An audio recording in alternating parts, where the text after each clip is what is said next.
Balitang Sports. Pinay weightlifter na si Vanessa Sarno pinatawan ng 2-year ban dahil naman sa kabiguang mag-report ng kanyang lokasyon. Kasama mo sa balita, Radyo Manil Santuanil. Mga kasama, pinatawan ng 2-year ban si Pinay weightlifting ace na si Vanessa Sarno.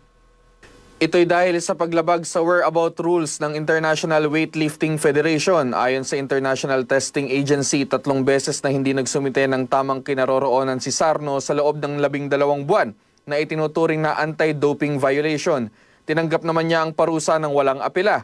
Epektibo ang suspensyon mula August 4, 2025 hanggang August 3, 2027, kasama ang pagbawi ng lahat ng resulta at medalya mula January 2025.